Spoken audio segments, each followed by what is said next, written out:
نحمده ونصلي على رسوله الكريم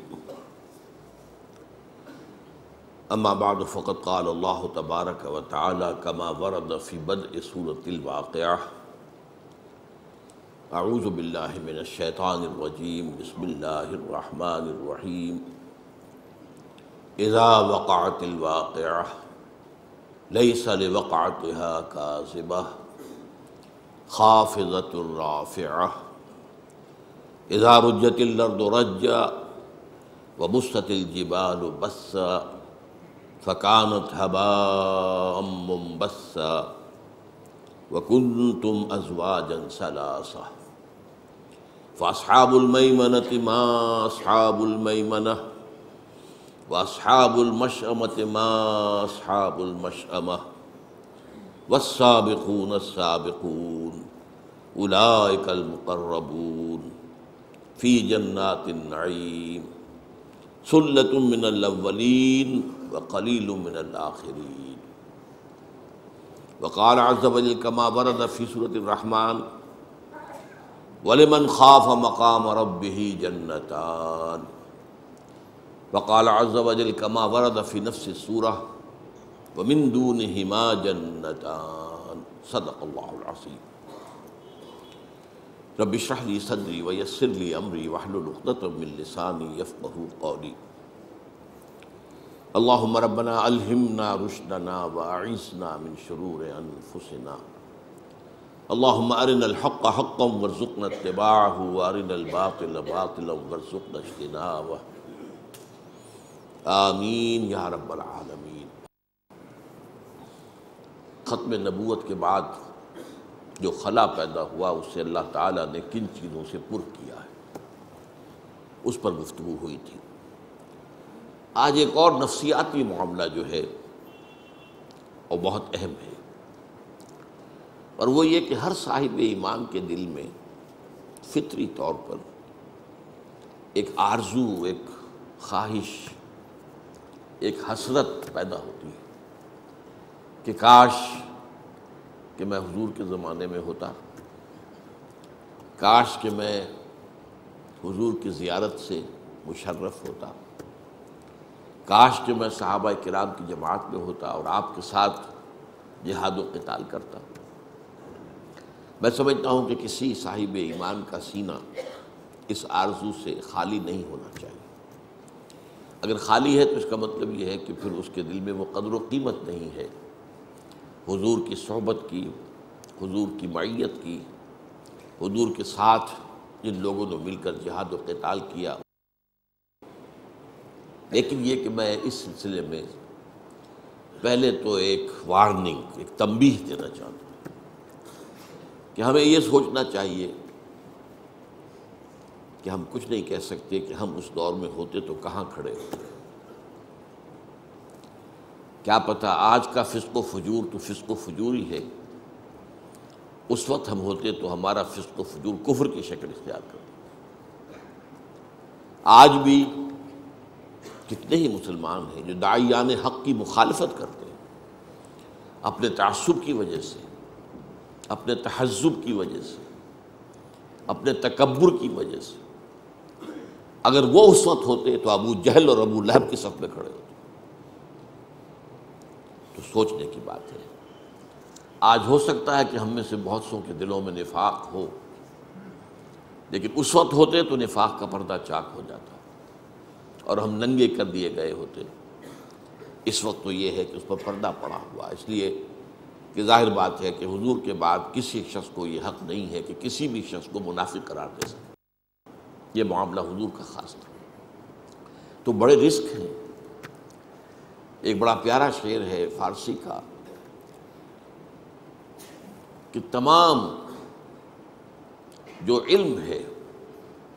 اس کا جو خلاصہ ہے وہ کیا ہے کہ دانی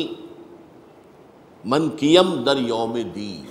جانے جملہ علم ہا ای نستوئیں۔ ہر تمام علوم کی جان یہ ہے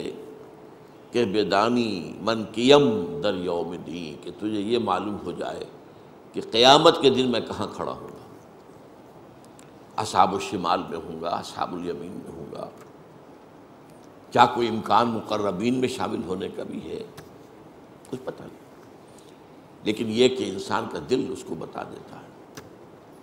بل الانسان علی نفسہ بصیرہ ولو القی معاذیرہ، انسان کا دل اسے بتا دیتا ہے کہ میں کہاں کھڑا ہوں، لیکن بہرحال ہم کسی پر کوئی حکم نہیں لگا سکتے۔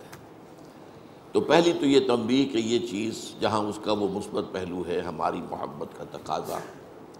اور حضور کے شرف صحبت کا قدر و قیمت کا اندازہ، تو وہ ٹھیک ہے اپنی جگہ پر، لیکن ساتھ ہی اس کے ساتھ یہ وارننگ بھی رہنی چاہیے کہ ہم یہ سوچیں کہ ہم اس وقت ہوتے تو کہاں کھڑے ہوں، کس صف میں ہوتے۔ بہرحال ایک دوسری اس کے ساتھ جو بشارت ہے، جس کے لیے میں نے آج خاص طور پر جو بشارت کا موضوع ہے وہ ہے میرا موضوع، میں نے صرف یہ کہ تمہیداً وہ تنبیہ بھی آپ کے سامنے رکھ دی۔ اس بشارت کے اعتبار سے میں نے سب سے پہلے تو آپ کو سنائی ہے آیات سورہ واقعہ کی، نقشہ کھینچا گیا ہے، اور وہ جو ابھی میں نے آپ کو شعر سنایا کہ جانے جملہ علم ہائی نستوئیں کہ بیدانی من کیم در یوم دین، یہ گویا کہ اس کی قرآن مجید کی طرف سے تشریح ہو رہی ہے۔ اذا وقعت الواقعہ، جب ہو پڑے گی وہ ہو پڑنے والی یعنی قیامت، لیس لوقعتہا کاذبہ، اس کے وقوع پذیر ہونے میں نہ ابھی کوئی شک اور جھوٹ ہے، نہ اس وقت کوئی شک اور جھوٹ رہے گا، اس وقت تو کھل جائے گی بات، کون انکار کرے گا پھر، ابھی تو انکار کرنے والے ہیں۔ خافضۃ الرافعہ، اور وہ جو ہوگی وہ کچھ پست کرنے والی بھی ہوگی، اٹھانے والی بھی ہوگی، کچھ لوگوں کو پستی میں دھکیل دے گی وہ قیامت، اور کچھ لوگوں کو بلندیوں پر فائز کر دے گی۔ کچھ ہوں گے ظاہر بات ہے انبیاء، رسل، صدیقین، شہداء، صالحین، وہ رافعہ ہوگی قیامت ان کے لیے، ان کے درجات کو، بلندی کو ظاہر کرنے والی ہوگی، ان کا مقام و مرتبہ اس وقت منکشف ہو جائے گا۔ اور خافضہ فساق و فجار، کفار، منافقین، مشرکین کو گرا دینے والی ہوگی۔ اب اس کے بارے میں فرمایا اذا رجت الارض رجا، جس دن زمین کپ کپا دی جائے گی جیسے کہ کپ کپایا جاتا ہے، وبست الجبال بسا، اور پہاڑ ریزہ ریزہ کر دیے جائیں گے توڑ پھوڑ کر، فکانت ھباء منبثا، اور وہ ہو جائیں گے غبار، منتشر غبار، پھیلا ہوا غبار، یہ پہاڑ، یہ چٹانیں غبار کی صورت ہو جائے گی۔ وَكُنْتُمْ أَزْوَاجًا ثَلَاثًا،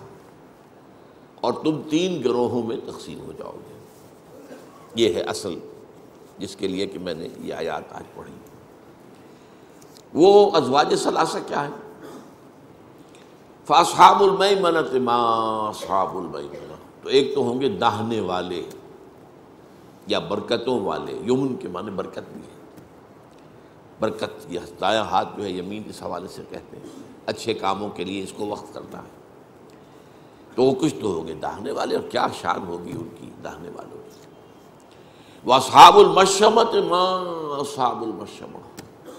اور کچھ ہوں گے بدبختی والے، اور کیا برا حال ہوگا ان بدبختی والوں کا۔